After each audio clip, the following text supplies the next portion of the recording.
Welcome everyone. Please note that this event is being recorded and will be available on social media.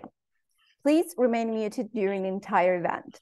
At this time, I ask you to turn off your video to maximize the quality of the recording. Only the readers and the hosts will have video on. To maximize your viewing, click on speaker view at the top right-hand corner. Benvenuti a tutti, si noti che questo evento verrà registrato e sarà disponibile sui social media. Si prega di disattivare il vostro microfono per tutta la durata dell'evento. In questo momento vi chiediamo anche di disattivare il vostro video per massimizzare la qualità della registrazione. Solo i partecipanti e gli host avranno il video attivo. Per massimizzare la visualizzazione, cliccate su Speaker View in alto a destra. Grazie. Rosaria. Hello, everyone, and thank you for joining us today. Bonjour à tous, benvenuti. My name is Rosaria Moretti, and I am the co-host of this event with Maria Pia Spadafora. The Association of Italian Canadian Writers is pleased to present Emerging Creative Voices, which is part of the Books and Biscotti literary series. Grazie Rosaria, benvenuti a tutti e grazie di essere qui. L'Associazione di Scrittori e Scrittrici Italo-Canadesi è lieta di presentare questo evento dedicato alle voci emergenti della nostra associazione. E ora Rosaria, passo la parola a te per il land acknowledgement.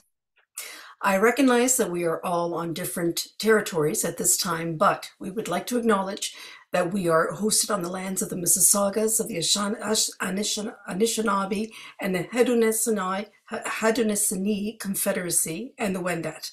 We also recognize the enduring presence of all First Nations, Métis, and Inuit peoples. The Association of Italian Canadian Writers acknowledges them and other nations who care for the land across our country, and we pay our respects to Canada's first storytellers. Let's now present our readers. Jessica Carpinone. Hi, Jessica. Thank you for being here. Anthony Portulese. Hello, Anthony. Welcome. Liana Cusmano. Hi, Liana. And last but not least, William Lawrie. Hello, William, and welcome. Each reader will have 15 minutes at his or their disposal. Feel free to type any comments on the chat. We will give you the opportunity to ask any question at the end of the event. With no further ado, I'm going to call to the mic our first writer, Jessica Carpinone. Jess Carpinone loves to get lost in a good memoir and hopes to write one of her own someday. Most of her time is spent operating a bustling bakery and cafe and making bread. She lives in Ottawa on an unceded Algonquin territory with her partner and cat. Jessica, over to you. Thank you. Can you guys hear me okay? Yes. Awesome. Great. Thank you so much for having me. So I'm going to be presenting a piece today that that kind of explores the theme of censorship. And I've kind of been unsure how to present it because it does have some visual elements. So I'm going to try something and I hope it works. But the way that I'm going to deal with that is that occasionally I'll be using my mute button while I'm reading, and that is on purpose. It's kind of supposed to imply redacted text. So if you see that happening, that's on purpose. Yeah, and I explore some heavier themes in this piece, like homophobia is sort of a central theme. So if anybody is not up for that, I totally get it. I just wanted to give a heads up. So yeah, the piece is called Severed. The floor is cold. We lie on gray cement, eroded by a decade or more of kids playing mini sticks hockey and one-on-one basketball. Faint remnants of hopscotch tape are fused to the concrete, lines in this unofficial archive.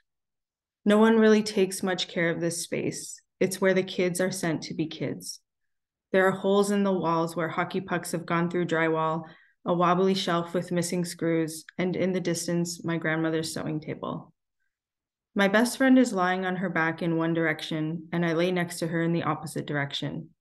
Our faces are next to each other, bodies tucked, making the coldness of the floor more bearable.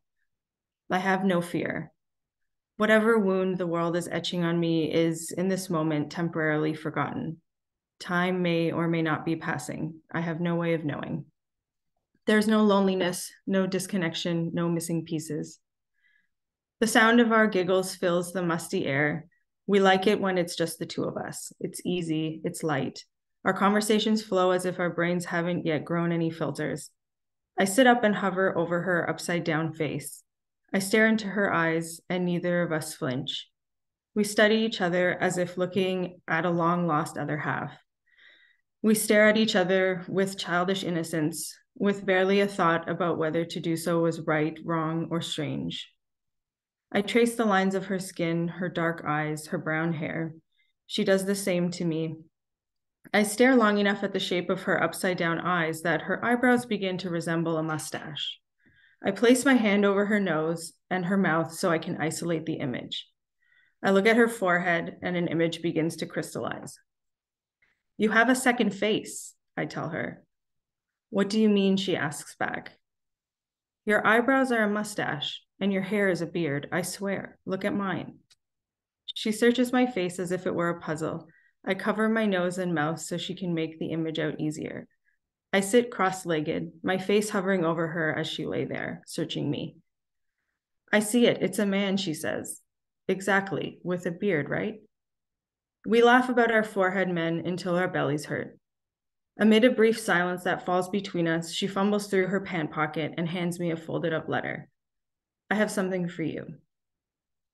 The letter reads, Friendship contract between Jessica Carpinone and S. Rules to be S's friend. 1. Always is honest. 2. Always lets S eat their lunch. 3. Always corrects S's French homework. 4. Always home when I need to call you at 3:30. 5. Always there for S. 6. Understands what I say and agrees with it. Jess, you've never broken a rule. Thank you. I, S, take you, Jessica, to be my best friend forever, to go through life with you as I grow up. We will go through a lot together, like school and our first and last boyfriends and husbands. And to tell you the truth, I wouldn't want to go through all of that with anyone else. So when we're 100 years old, we'll be best friends forever, I promise. I read the contract in front of her and smile smittenly. I feel something approximating peace. I don't feel the nagging aloneness, the one that drives me to invent imaginary friends. When I'm with her, I'm not fully separate. Best friends forever, duh. Come on, let's go to the park. I fold up the letter and put it in a box for safekeeping. 2. It is my first semester of the first year of high school. My best friend and I joined the same sports team because we do everything together. For 10 years now, we've walked parallel paths. For 10 years, our attachment brought us an unwavering sense of belonging. A classmate walks up to me in the hallway before classes start and pulls me aside. I have something important I need to tell you. Something I heard the team talking about. I think you deserve to know.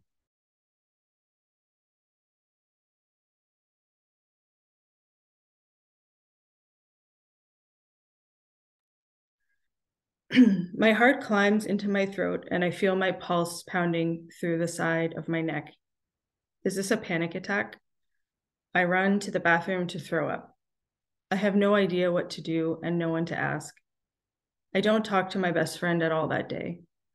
An invisible force keeps us apart, repels us.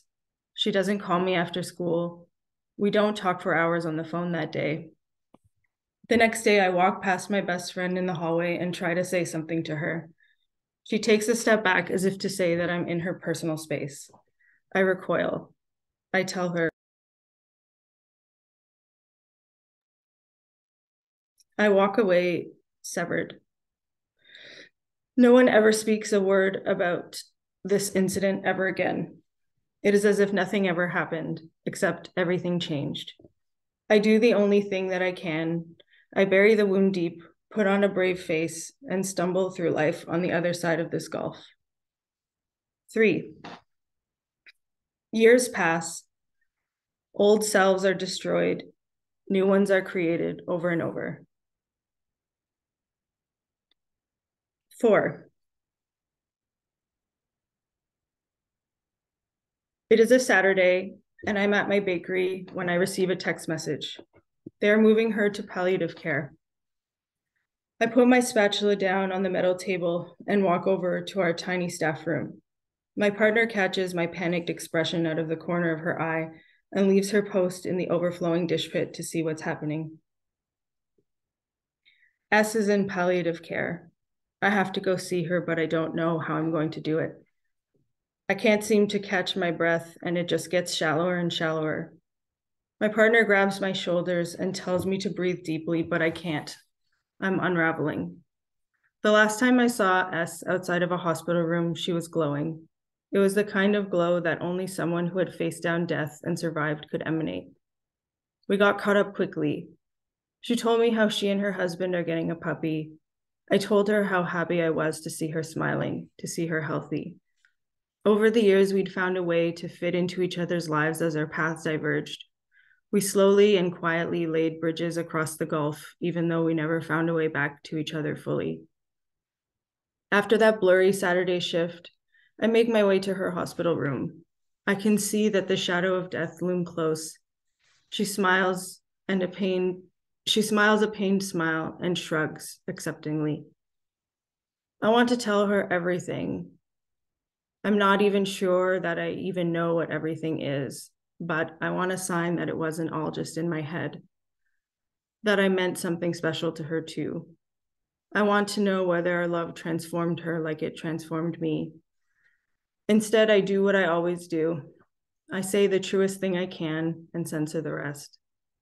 I hold her face in my hands and press my forehead against hers. I try to transport it all through a sincere I love you, one for the ages. 5. I click into a Zoom session with my therapist at my dining room table in my subfloor apartment. My cat is sitting upright on her perch, looking out the window even though her gaze is obstructed by the thick bushes. I hope one day we can move into an above-ground home. I think it would be better for her to be able to see her world from a less vulnerable vantage point. My therapist asks me the same questions she always does when we begin our sessions. It has been this way for almost 6 years now. How are you arriving today? I was hoping to talk through some big feelings I had recently. I haven't been so overwhelmed in a long time. Sure, of course, this is your time. Well, I attended an event recently, an overwhelmingly straight event. My therapist smiles and nods knowingly. In the lead up to it, I was verging on a full-blown panic attack for the better part of a couple days. The anxiety snuck up on me. When I thought about being myself in that space, my old fear of sticking out started creeping in. I can't contort myself like I used to. She nods affirmingly as I continue. I was afraid that my clothing choices and my life choices and all the ways that I'm different, not by choice, are too apparent. I was afraid of being judged quietly by people I knew and didn't know. I was afraid of the questions whispered about me, real or imagined. I was afraid that I was still afraid of all these things. I'm so frustrated that I still care, that I'm still self-conscious about everything. What is that? Will it ever go away? She asks me to tell her how my body feels when I talk about this. I tell her my hands are freezing and I have a headache developing behind my eyes. We talk about old fear and how it shows up in our bodies until we develop another narrative. We're working on that together, slowly. It often feels like one step forward, 2 steps back. It's taken 35 years to get here, but I like my life and I'm proud of who I am. So why am I still so scared? She goes on to explain more about the wound.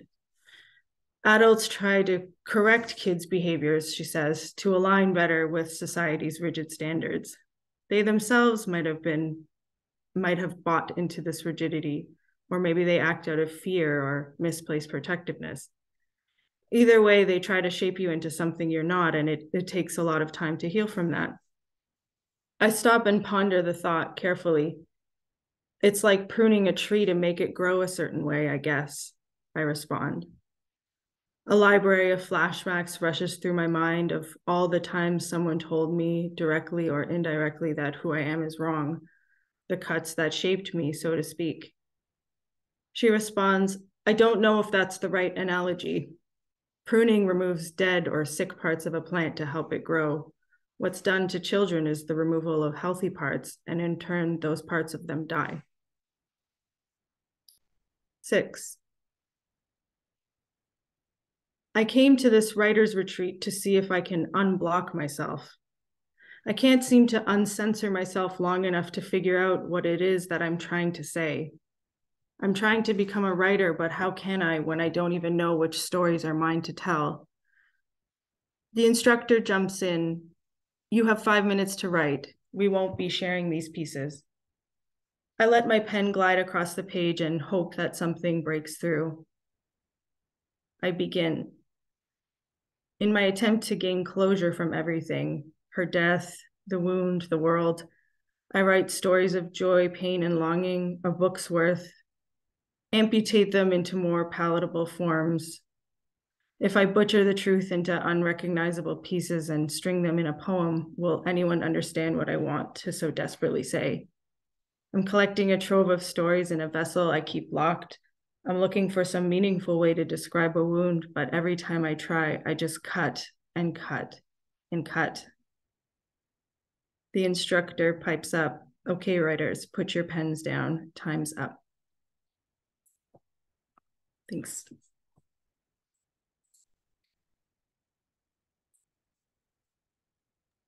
Thank you. Thank you so much, Jessica. And now let's move on to the second writer, Anthony Portulese. Over to you, Rosaria. Thank you, Maria Pia, and thank you very much, Jess. That was wonderful. And so let's move over on to the second writer, Anthony Portulese. Anthony Portulese is a queer writer born and raised in East End, Montreal. Prior to attending law school, he completed a master's degree in art history in 2018. His thesis, Phenomenology of Display, Monet's Orangerie, the Panorama Rotunda, and the History of Proto-Installation Art, was published in the Rutgers Art Review in 2021. He has also published a biographical article of his great aunt Maria on her role in the Saint Leonard crisis of 1968 in Transformations, an online forum for Italian-Canadian writers to share tales of their families' legacies. Alongside other publications in McGill Art History Journal, Canvas, Anthony has had some early luck getting a few of his creative works in print. He has now contributed pieces to the first volume of Here and Now, an anthology of queer Italian-Canadian writing, and has had a short story recited on the Short Story Show podcast based out in Vancouver. As he frantically finishes the final touches on his first novel, Anthony currently works in human rights law. My Pandemic Romance is an LGBTQ autobiographical fiction inspired by a struggle in the author's life a few years ago at the height of the pandemic. Anthony, over to you. Thank you so much, Rosaria, for that introduction. Hi, everyone. I'm going to be sharing with you a short story that I wrote a few months ago that started as an exercise out of therapy that I then turned into a semi-fiction piece. I just want to give people a warning a little bit as well, like Jessica did, that that this story does have allusions to undiagnosed mental illness and as well as to an eating disorder. So if anyone wants to mute for the next 15 minutes or so, I totally understand. I won't be hurt or offended by that whatsoever.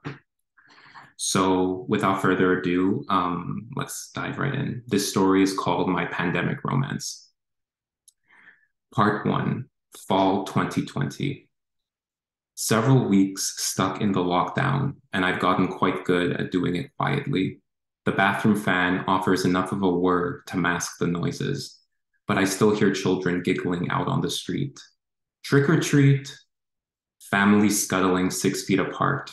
My roommate hasn't heard anything, or perhaps is too afraid to say something. I flip over my smartphone screen. Hamoud's Instagram page shamefully on display. Regurgitated Halloween candy gifted from my mother to lift my spirits, floats in the toilet. Crouched like a ghoul over the porcelain bowl, bare feet and knees cold on the ceramic tiles, shivers in my shoulders, a stalactite of tears and snot dangling from the tip of my nose. Is all this necessary? Asks Hamoud, standing over me. You think punishing yourself like this will change anything? Go away, I wheeze, holding my splitting forehead intact. Please just go. If only you'd let me, Ya Albi. My throat burns and my teeth feel loose in my jaw. Their enamel must be shredded beyond repair at this point. I double flush and resent the gaunt reflection in the water. Then under the sink for the Lysol can. Synthetic lilies of the valley blooming by a stream of stomach acid. The spray can is almost empty now. I pull myself up and lean over the counter. My legs are more asleep than my brain has been since August. My phone trembles on the floor. Laura's photo brightens the dark room. You're not going to answer her? Asks Hamoud. No, I'm not. You sure about that? He implores. Might be good to talk to somebody. Searing pins in my toes awaken my feet. I bend for my phone and shut off Instagram. I leave Hamoud in the bathroom and saunter into the hallway, its walls clad in dense shadow. The sun goes down earlier now, and my mind will be daily dragged into and pulled from nightmares in the daytime darkness. You ignored Adam's calls too the other day, says Hamoud in the doorway of my kitchen. Or was it the other month now? They think I'm suicidal, I confide to Hamoud, melodramatic even for them. Well, that seems ridiculous, he scorns with a certainty that's most unlike him. If they were really your friends, they'd know that killing yourself would be pointless. What do you mean, I ask. I mean, look at you, says Hamoud. You're already a ghost. I shove past him and reach for a spoon. Kneeling before the open fridge, its cold light chilling my glossy eyes. I unfurl the foil over the remnants of a McCain sheet cake dropped onto my doorstep for my birthday. Spoonful after spoonful down the hatch, holding my breath, not a moment given to savor or taste. Warmth and safety surge through me. It must be nice, I say annoyingly between gulps. Get what you need from me until it was mildly inconvenient for you. That's not fair, Ya Albi. I barely ever saw you during the quarantine. What did you think would happen? You decided all on your own to be single, I say, flying high on Grindr and whatnot. Right, says Hamoud sarcastically. For all you know, I could be in some random 3.5 right now, topping some white Tinder twink. Definitely like you, I spew with a mouthful of cream in on my tongue. Every night of the government curfew, never on the same mattress, fucking yourself deeper into the closet. Mashallah, habibi, if that's what you want. Or, adds Hamoud, interrupts Hamoud rather. I could be dating somebody else. Maybe my old boyfriend, dating him seriously, exclusively. Someone Arab and Muslim like me, who understands the way I was raised without me having to explain every little thing. I could be happy, laughing, maybe even in love with him, without you. That's what scares you, isn't it? The comfort in my guts warps into nauseous disgust.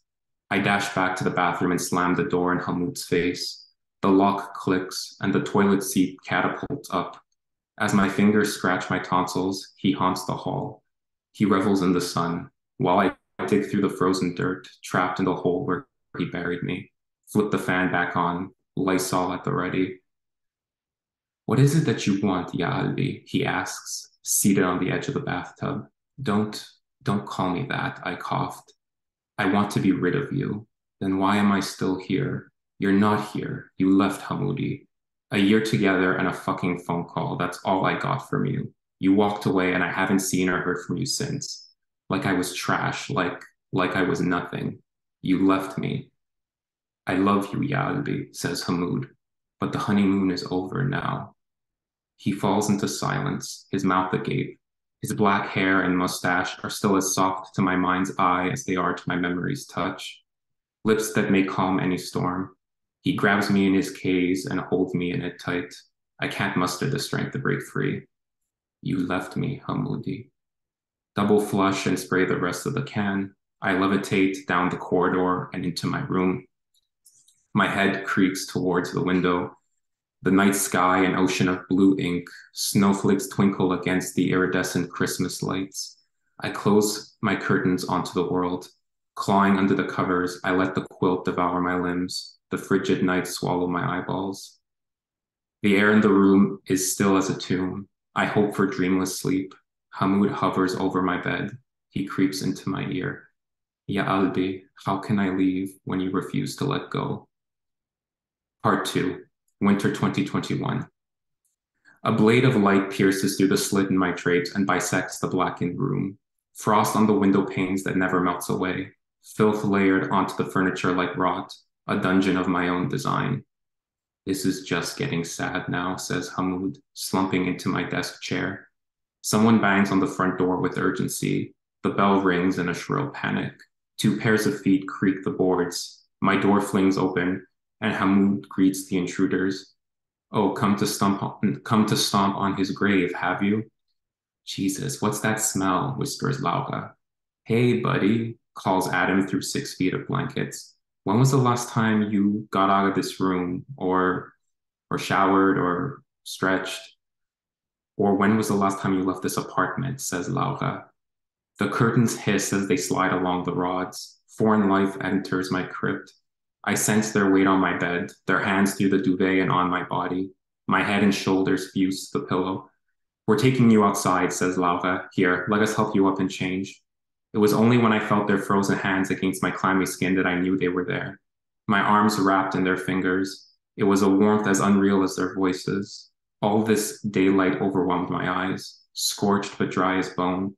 No tears left to shed, not even to save themselves. How about one of those plaid shirts you love, proposes Laura with desperation. Ooh, or maybe that knitted one you wore at our last New Year's Eve party in the old port? I loved you in that one. It was great. It was beautiful on you.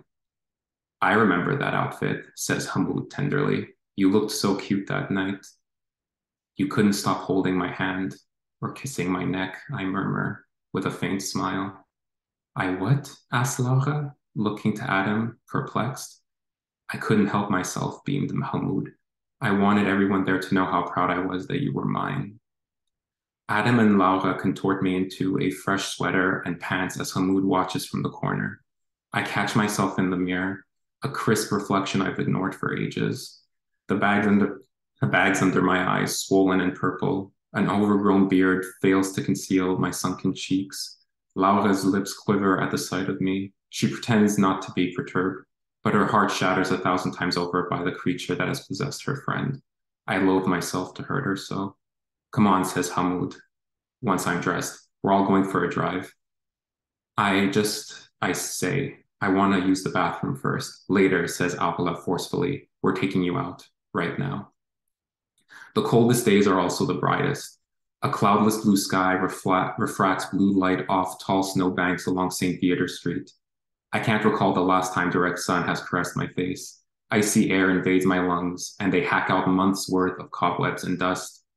The soles of my feet stumble on the salted pavement, hobbling on the sidewalk, commanding my legs out of paralysis. That was a rough car ride, whispers Hamoud. That ought to have shaken you out of atrophy, eh? It must have been 20 below zero. Fathers bundled in scarves push baby strollers. Children shout and gobble up ice cream. Steamy laughter twirls around the street lamps, and smells of hand sanitizer and hot chocolate permeate the air. You want a bagel? Asks Laura. Your favorite? I'm not really that hungry, I say. You'll have a bagel, instructed Adam. They're bound to be fresh by this time. Come inside with us, said Laura. It's fun to watch how they make them. I think I want to stay out here, I say. The basilica bells toll high above the neighborhood. It must be Sunday. Young families making the most of what remained of their leisure time.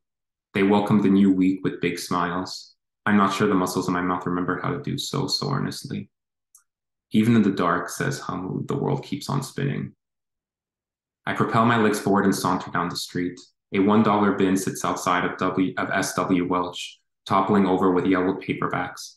An old wrinkly copy of Beautiful Losers unfurls under my thumbs. Their moldy scent is released from the pages and tickles my nostrils, a fragrance of which I have always been fond but had long ago forgotten. With its scent, a numbed part of my brain seems to awaken anew. We used to bookstore hop all the time when we started dating, I say with a weak smirk, a sensation akin to life's first grin. We'd sit in a coffee shop and talk about Sufism and Conference of the Birds, continued Hamoud. Talk about policy and politics and philosophy for hours. It was nice, I say, to have someone to talk about those things with. Look around you, Ya Albi. Those sorts of people, the ones who really see and hear you, they walk these roads, they skulk these stores. It doesn't end with me. I reach for a toonie in my pocket and place it on the counter. Meandering along back towards my friends. I cross a ruelle and sit on a cold bench. The narrow alleyway is clad with red brick and frozen vines. Kids a few meters down the way play street hockey on one net, screaming and shrieking for victory. Flipping through the book, I concentrate on the printed words. My pupils haven't had to focus for so long. It was almost a relief to know they could still grasp something tangible, something beyond blurred nothingness of my bedroom ceiling. I feel a hockey puck tap my foot. Pardon, monsieur, apologizes one of the boys, dashing towards me with a goofy grin. I reach down and hand him the puck. Suddenly, the smile on my face feels far less forced. Aucun trouble, I say. Bon match. Merci, monsieur. Bonne journée. The boy runs back to his small tribe, hockey sticks scraping the frozen asphalt, getting to play outside with the neighbors after finishing all their homework. In this snug urban stretch, nothing else matters but pure joy.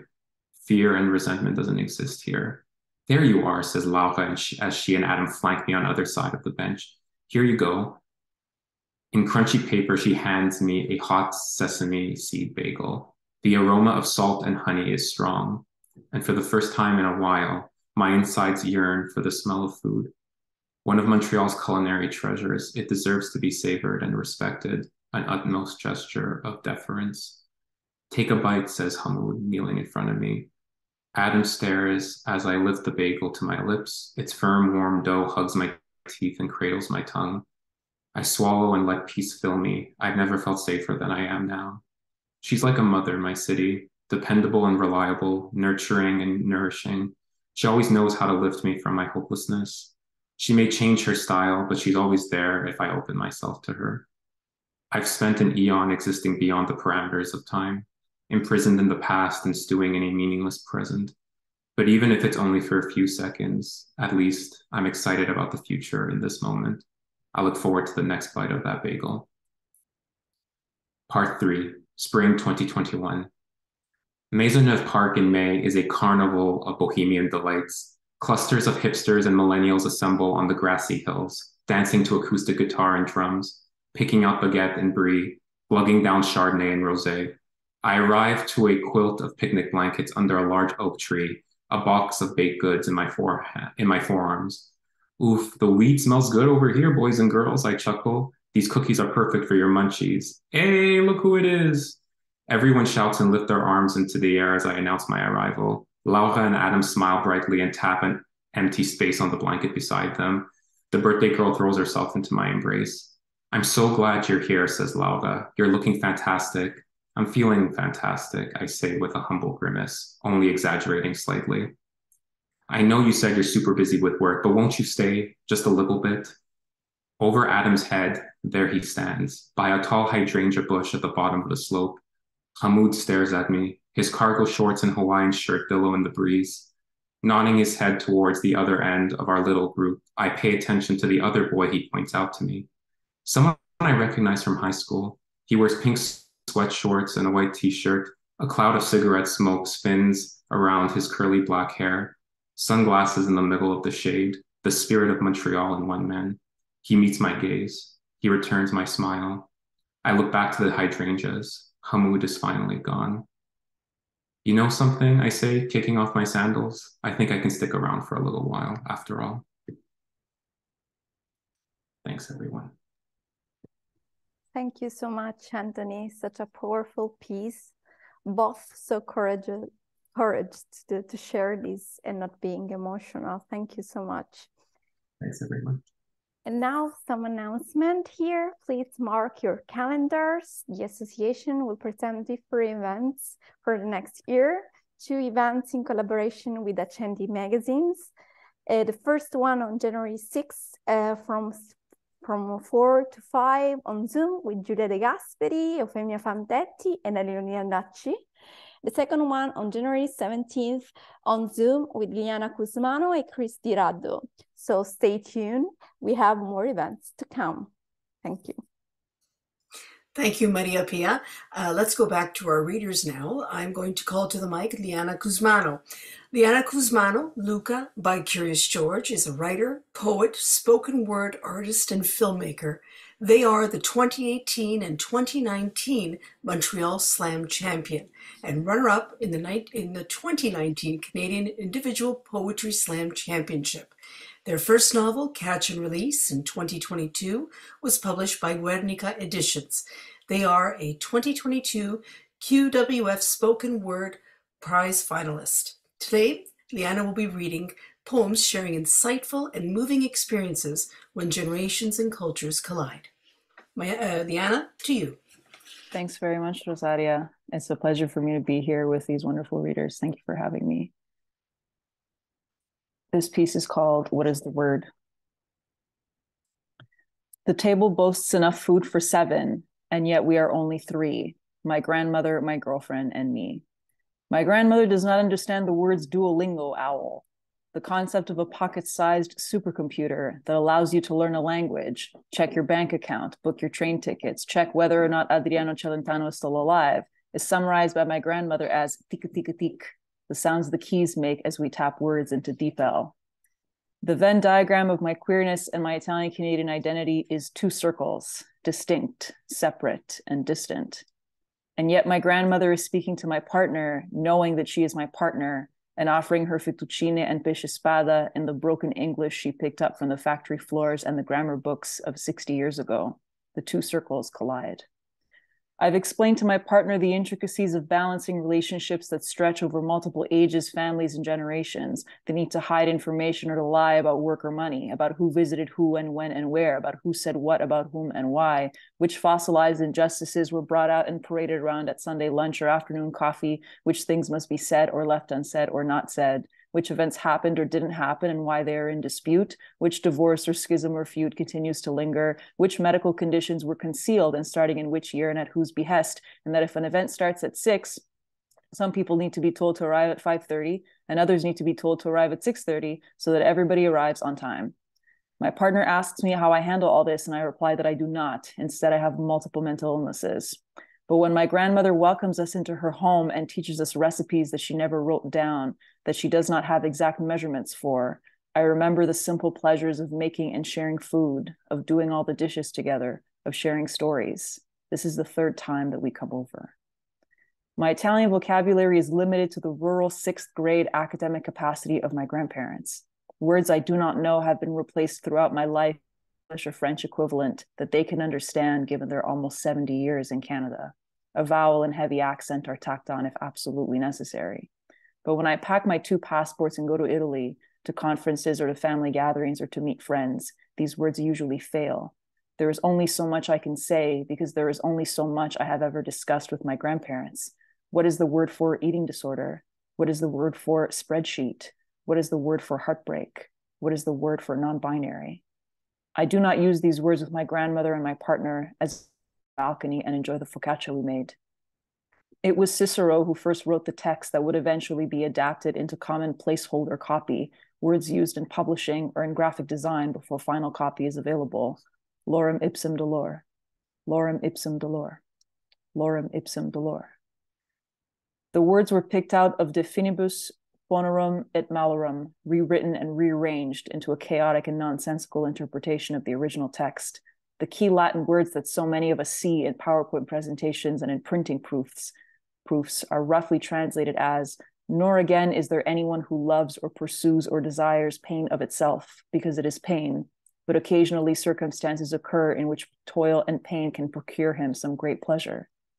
Often the things I speak about with my grandparents are placeholders for feelings or thoughts or experiences that I do not have the words for, that I do not want to share, or that I do not think they want to hear. Placeholders for one night stand, government grant, transmasculinity, psychiatric emergency room. Who has any right to find fault with a man who chooses to enjoy a pleasure that has no annoying consequence, or one who avoids pain that produces no resultant pleasure? I watch my partner and my grandmother prepare the cafetiere to make us espresso. She tells us stories about sleeping on the railway tracks when she and her siblings were children during the war, of soldiers marching in after the armistice and talking to them in broken Italian, an Italian that was only a little better than my partner's, only a little better than my grandmother's English. The wise man, therefore, always holds in these matters to this principle of selection. He rejects pleasures to secure other greater pleasures, or else he endures pains to avoid worse pains. What is the word for moving in together? What is the word for at peace? What is the word for I don't have ipsum dolor, lorem ipsum dolor, lorem ipsum dolor.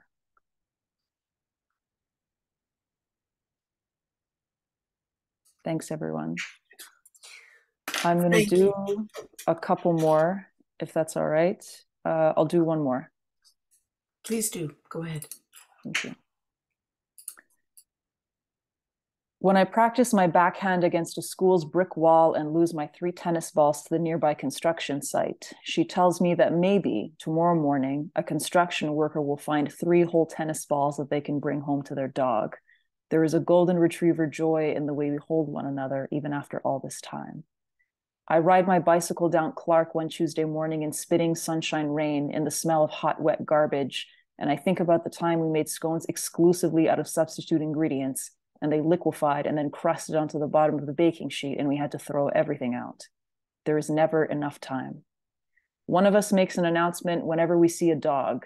Good boy at 2 o'clock, pug across the street, multiple Samoyeds in the dog park. We build a house in our mind's eye with an animal in it, a companion neither of us has ever had. We add a garden and a bird feeder and a barbecue. I build this knowing that I may one day have to mourn it. I build this knowing there is the possibility of having to let it go. That is what makes it precious. We buy a bubble blowing stick from a vendor near Beaver Lake one afternoon, and every 5-year-old in a 100-meter radius becomes our #1 fan.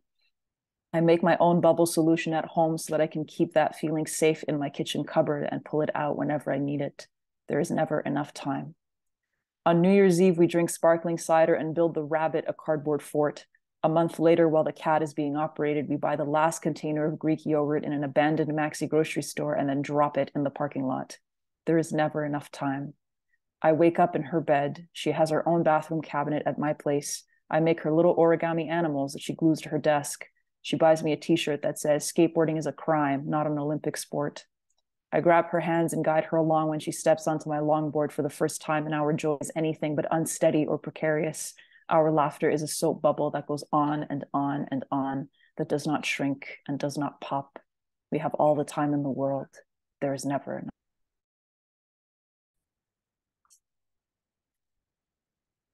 Thanks very much, everyone. Thank you so much, Liana. You've got such beautiful descriptive words that truly create a movie in one's mind, and you're extremely so observant, even with just what's written on T-shirts and the actions with your grandmother. Thank you for sharing those just lovely, lovely words and memories with us. Thank you, Maria Pia. Shall I pass send the mic to you? Yes, thank you. I'm now thrilled to announce our last writer, William Lawrie, the youngest one. William is a high school student in Toronto and has spent the majority of his childhood in Winnipeg. He is a huge science fiction fan and hopes to do quite a bit of work within the genre. He hopes to publish his first novel, completed story, Ascension, which he wrote while in grade 10. He will be reading excerpts from his science fiction work, which I had the chance to read, and I was pleasantly surprised by his ability to narrate in his creativity and knowledge in science fiction considering his age.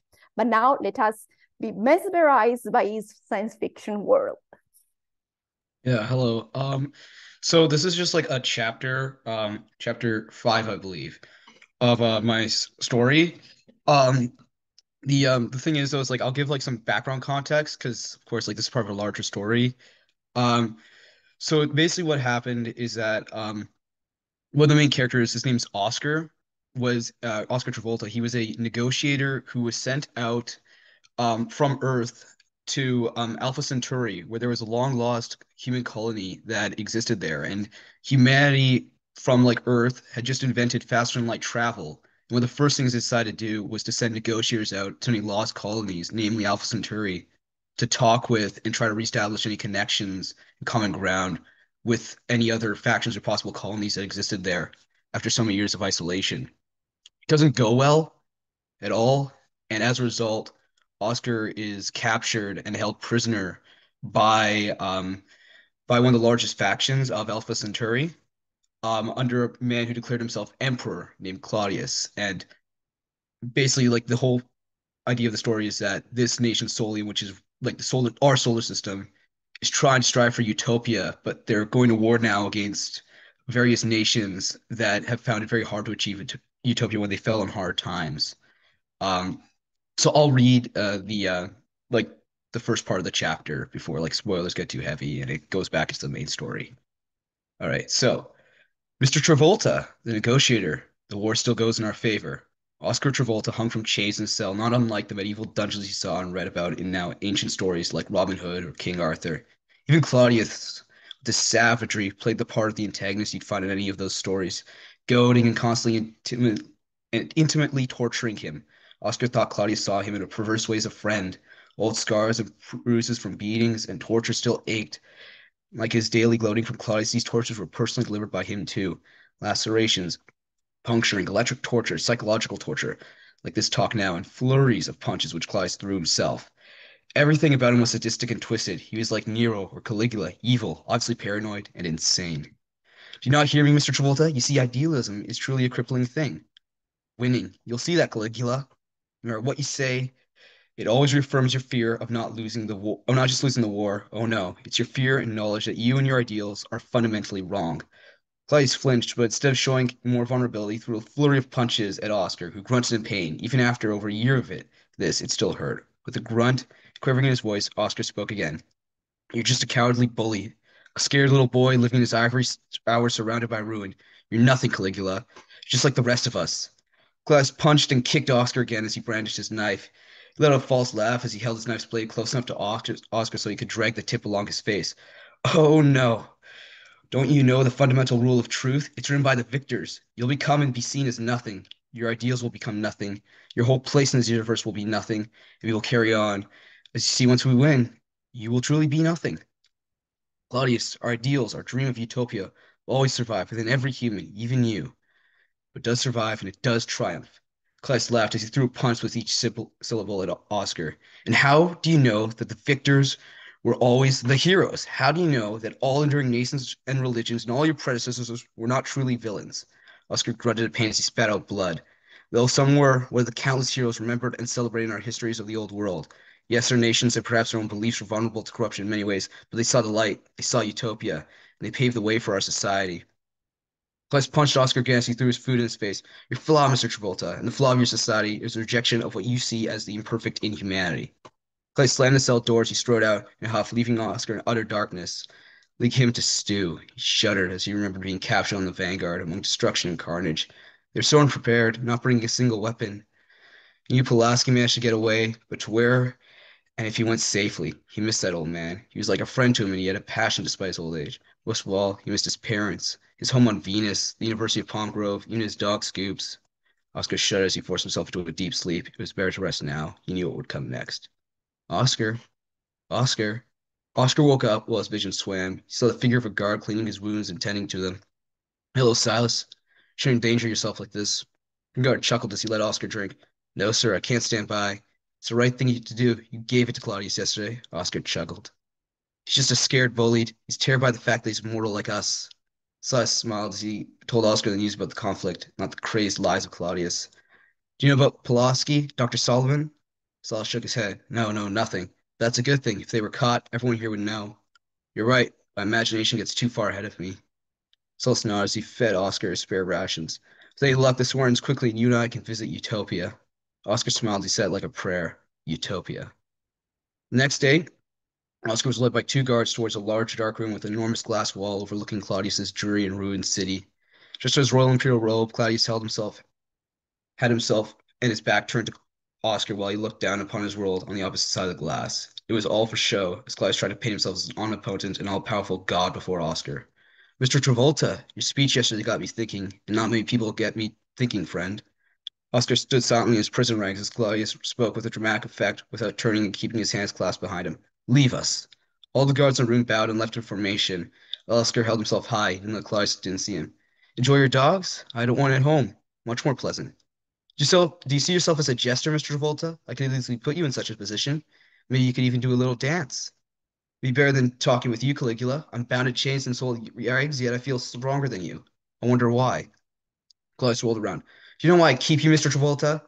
Because I'm an instrument to make you feel strong. You're barely strong enough to hold those robes you wear. Claudius stormed towards an unflinching Oscar as he pointed straight at him, his voice roaring across the chamber. I keep you because you bring me hate. You bring me focus. In the enemy, I see you, a genius of unimaginable potential, blinded by morality. Oscar stood his ground as Claudius stared him in the face. That morality is what's called humanity. No, no, no. Morality is created to smother and hide the first primal and raw parts of humanity. I embrace it, and you become human. We build civilizations off what you call savagery, yet we survive. Isn't humanity survival? Isn't that our purpose? And that anything that contradicts our survival is therefore not human? Yet you never thought that there's also a reason for why a nation like Solium existed, a beacon of light in the darkness of which is eons worth of savagery. We are nothing. We are moving forward for once with a true understanding of ourselves, a true belief in humanity, not simply humans. We let ourselves dictate our future, not the delusion that by giving into the lust for power, that we could shape the world as we wish. See, by becoming a nation such as yours, you are no better than those you denounce. Claudius punched Oscar as he slid across the floor. No, the pure savages in our universe do not see the truth and refuse to see it. We built an empire and they still live as tribes. You are a sleeping god, and they are truly savage. We embrace all of humanity. You see, Mr. Travolta, there are three sides present. One is purely savage, another completely rejects almost all humanity and cripples it despite immense potential. And then my empire sits in the center, holds no shame in finding a balance. Really contradict yourself, Holy Emperor. You're lost. No, Mr. Travolta, you refuse to say the way. Oscar was knifed by Claudius before being taken back to his cell and stitched up. What frightened Oscar most about these talks was the pure savagery exposed when Claudius gave in, laughing as he felt Oscar's own blood in his hand, and shrieked in joy upon seeing him writhe on the floor. Oscar was then knocked up, stitched back, and back to repeat. Silas came to him again, spoke of the war, while Oscar told him stories of home. And Venus, if not for the extreme, almost divine importance of Earth, is in fact the most gorgeous world and crown jewel of Solium. Everything there is being tailored to both serve the ecological paradise of Venus. Silas sat back in awe. But Venus was desolate, the manifestation of hell. It was, but our light touched it, and we changed it into something beautiful. And Mercury is being taken apart as we speak. Why? To build the first Dyson sphere. Starlight will be the name and will be propelled further towards utopia. What is it? They really hid that from you? Now almost a millennium, or maybe it was even more, but the Dyson sphere was common knowledge. Silas says the power of the sun harnessed to provide your unlimited energy for billions of years. How did we create it? Oscar leaned forward towards Silas. It all starts with a dream. All of it. Oscar, I know that. Silas, move quickly. The guards are coming. Silas yelled a slur at Oscar to keep up the act and hurried off without a trace. Oscar hung his head as he rested. Thank you. I'd like to thank also to the Italian Writers Association for letting me present this. Yeah, thanks. Sorry, I gotta like fix the grammar a bit later on, but yeah, that's what I have so far. Like, thank you so much, William. Yeah. Great debut. Really appreciated the spontaneity of the dialogues and how they make us see what happens. Thank you. And now, if there are any questions or comments in the chat or question we want to do to our readers, please feel free to ask any questions.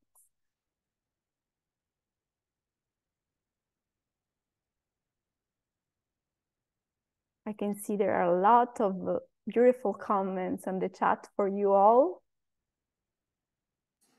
Shall we read some of the comments, Maria Pia? Yes, do you think we should do that? Rosaria, go ahead. Yes, of course. Let me just back up one quick thing. So here we have, I believe the first one is from Licha, who said here, beautiful for Jess, working way back. Jess, we're coming back up to you first.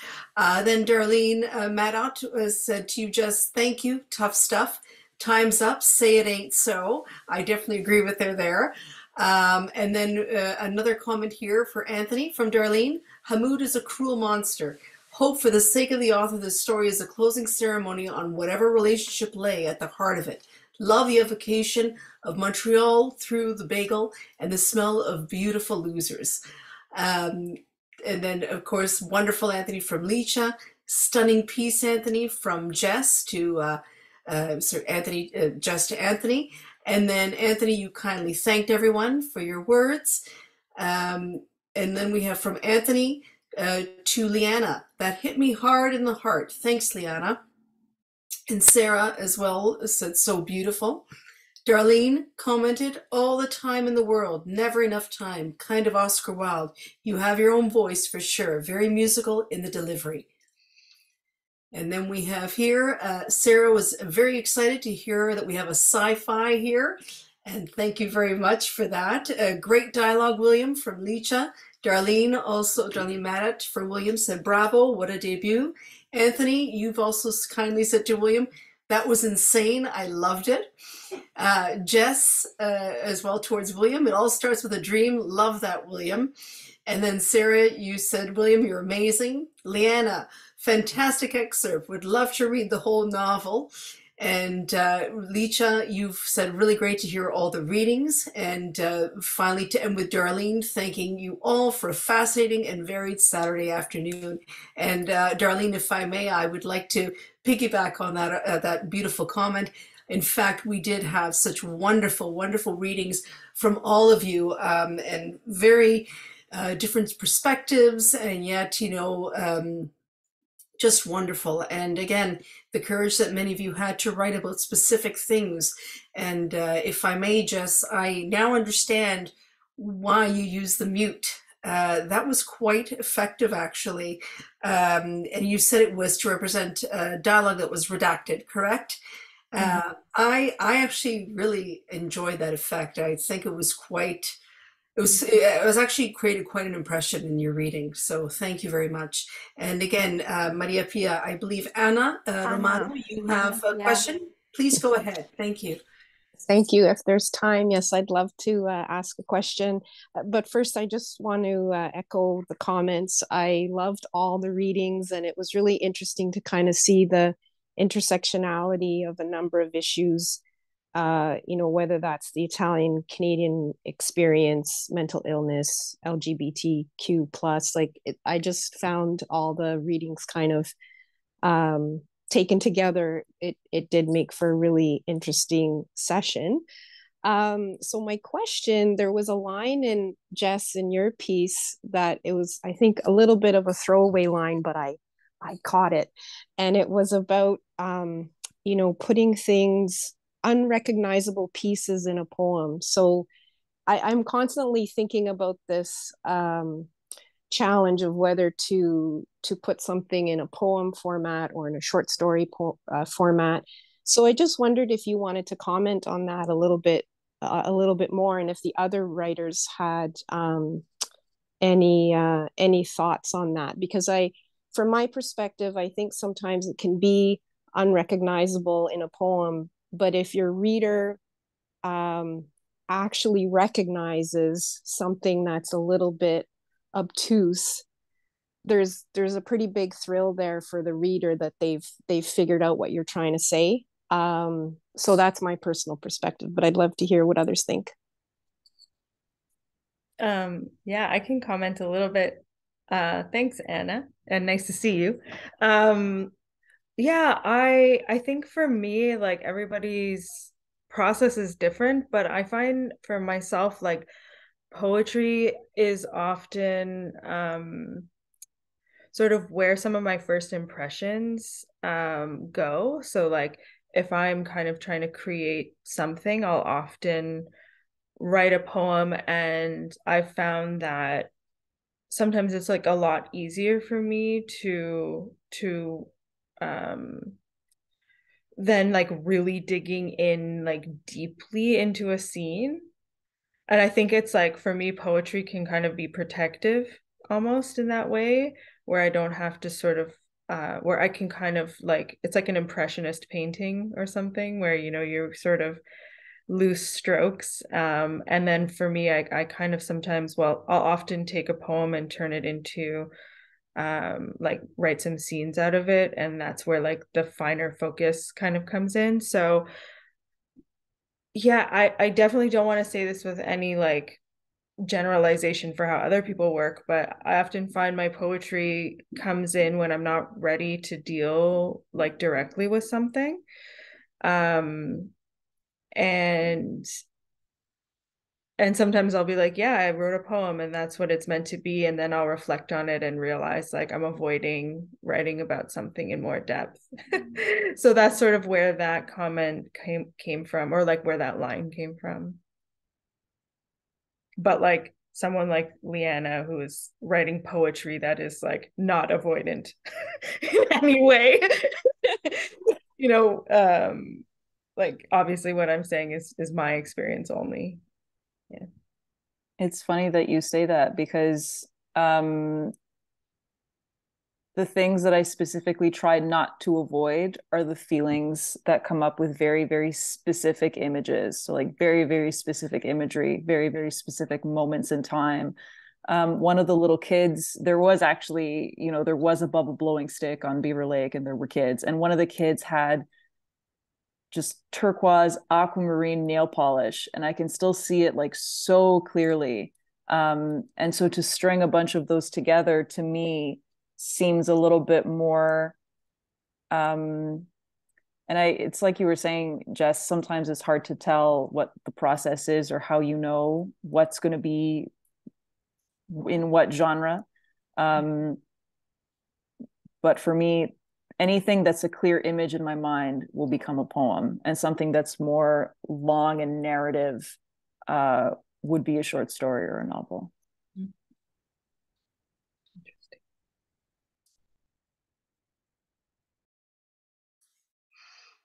Does anybody else have a question or a comment or an observation of any kind? Perhaps the authors have questions for each other that they may want to ask. Yes, Jess. I was curious, William, if you have specific like sci-fi inspiration, like what some of your sort of favorite either sci-fi books or movies or TV are. I'm a big sci-fi fan myself, and I just was curious where you drew your inspiration from. Yeah, mostly is like four main, I guess, franchises. It's Star Trek, um, like the old and the new one. I haven't really seen a lot of the like newer shows. I'm mostly like I'm still in like the next generation. Star Wars, Dune. Like I've read the whole like series, but I haven't read like the ones that were made like after he died. But yeah, I read those ones too. And Foundation, like the book series, which was like I really like the Foundation because it like the idea because like the whole plot of the Foundation is like they're like a civilization that's surrounded by like savagery or like people that are try that it's like if Rome fell in space and then like all the barbarians are circling them and like around them like surrounding them in all corners of space. That's like Foundation. I kind of want to have that the same way in my story. Yeah. So the dialogue was a little bit weird and everything. It was just because like I think like there were a few things that were just sort of a little bit out of place because I just went over an edit yesterday. So yeah, I don't know if it all worked really well, but yeah. So I got a lot of strong Dune vibes from your piece, William, which was really, really cool. yeah, thank you.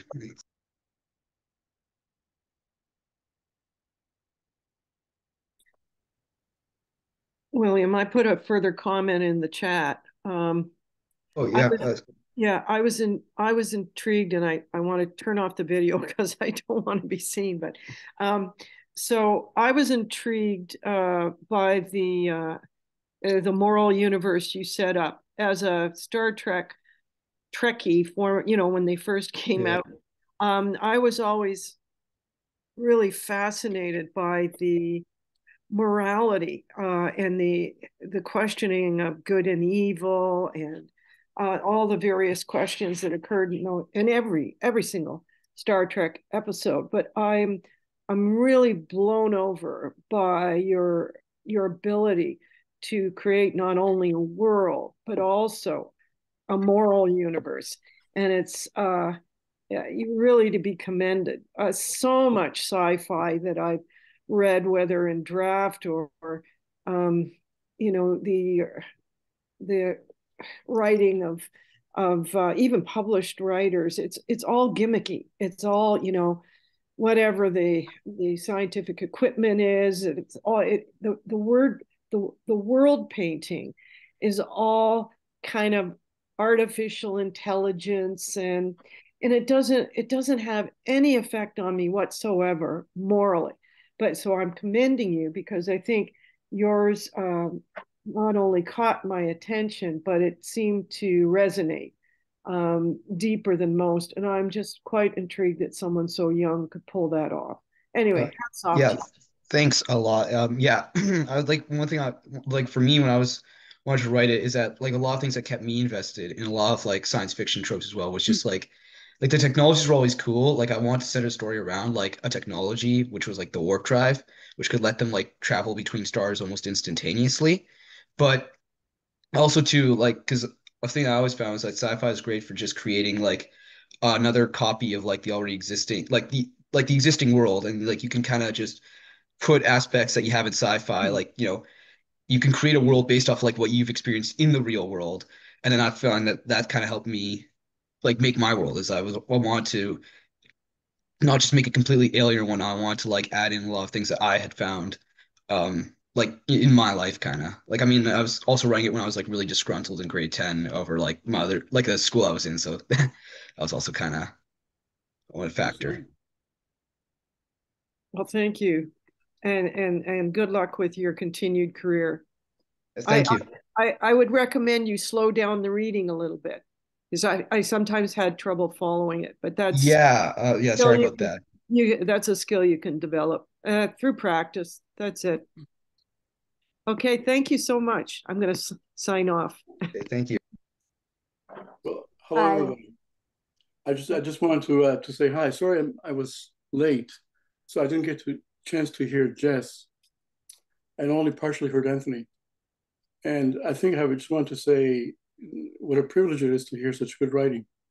Anthony, I think when you mentioned the last part of your reading, something about the city offering some kind of an embrace, or maybe those are my words that I'm sort of projecting. But yesterday I went to see the Leonard Cohen exhibit at the AGO, and of course it's all about poetry and song, right? And so it's all, you know, of course, you know, he grew up in Montreal, so I really love that imagery. I know the bagel shops in Montreal, but also the idea of the city as a haven, but not just a physical haven, but a spiritual haven. The city is a place where one can be free, when one can be their own self, much more than in a small village, for example. That's why people flock to cities, because in the city you can be liberated. I think in our case, in my family's case, we were liberated from the quasi-slavery conditions of Southern Calabria by immigration. You know, by immigrating, we found a form of liberation, I think. And so I just wanted to comment on that. I think that, Liana, the more I hear your work, the more I like it. Congratulations. Your second piece, Lawrie Ipsum, it reminds me of so much of a prayer, and very much like a prayer. It's very sacred in a sense, you know. So I really liked it. I'll talk more about that, but I really want to congratulate William, who's a neighbor just down the street. And William, I have to say, I'm so impressed that you have such a, not so much that you have such a vivid imagination, because everybody has imagination, but few people have the ability or the talent to transpose their imagination into words on paper and make it live for others. So I can imagine a certain world, but I can't really transpose it onto paper, so other people don't know my world. But you have that ability to do that.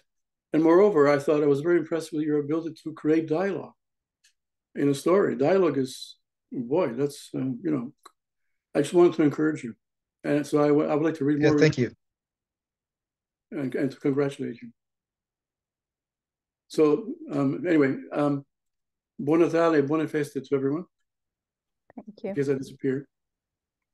I want to say that I really looked forward to this event. It was something I had in mind for some time, and I finally had the chance to organizing it.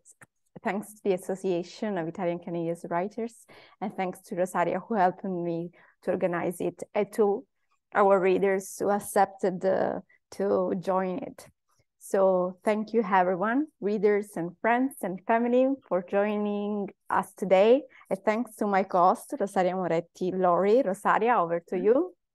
Maria Pia, you are wonderful. We always are the dynamic duo when we work together. And you know what? I must say you did most of the work for this event. And, you know, it's always a pleasure to present with you. And how lucky are we today to have presented such a wonderful panel of truly amazing writers. I look forward to hearing more works from all of you very, very soon. And so this event was brought to you by the Association of Italian Canadian Writers, which is run by a group of volunteers. We welcome donations at any time. Go to the Association of Italian, go to AICW.ca to donate and to find out more about our activities. Grazie a tutti e buone feste.